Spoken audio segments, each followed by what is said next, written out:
জিততে ভুলে গেছে ভারত নাকি পরাজিত হওয়াটাই হয়ে গেছে অভ্যাস? ইংল্যান্ডের বিপক্ষে আরও একটি হার, এবার হাত থেকে ফসকে গেছে সিরিজটাও। টানা তৃতীয় ম্যাচে ব্যর্থ বৈভব সূর্যবংশী সহ ভারতের বাকি ব্যাটাররা। শ্রেয়াস আইয়ার কেবল একাই করলেন চেষ্টা, তবুও লাভ হলো কোথায়? ম্যাচ সিরিজ দুটোই পকেটে করে নিল ইংল্যান্ড। টসে জিতে আগে ব্যাট করতে নেমেছিল ভারত। মারমুখী দুই ওপেনার বৈভব সূর্যবংশী অথবা অভিষেক শর্মা দুইজনই ব্যাট হাতে ব্যর্থ। বৈভব করেন 10 বলে 15 এবং অভিষেক করেন 14 বলে 16। ঈশান কিষানের ব্যাট থেকে আসে 6 বলে 4 রান। দলীয় রান 50 ছোঁয়ার আগেই সাজঘরে ভারতের প্রথম 3 ব্যাটার। যদিও ব্যাট হাতে হাল ধরার চেষ্টা করেন ভারতের অধিনায়ক শ্রেয়াস আইয়ার।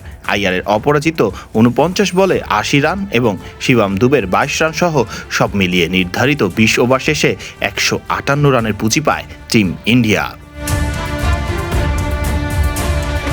ইংল্যান্ডের হয়ে 2টি করে উইকেট শিকার করেন জোফরা আর্চার এবং জশ টাং। 1টি করে উইকেট শিকার করেন আদিল রশিদ এবং স্পিনার উইল জ্যাক্স। ব্যাট হাতের চেয়ে বল হাতে আরও এলোমেলো ভারত।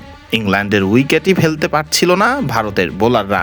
সেখানে ম্যাচটা জেতা তো দূরের কথা, কেবল একটি ব্যাটসম্যানকেই সাজঘরে ফেরাতে পেরেছেন ভারতের বোলাররা। ইংল্যান্ড জিতেছে ম্যাচ 9 উইকেটে।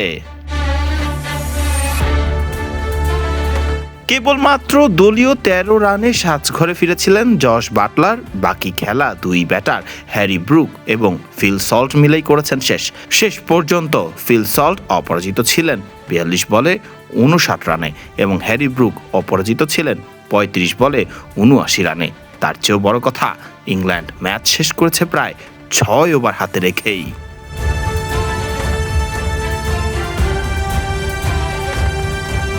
ফারদিন রহমান সকাল, বিডি ক্রিক টাইম।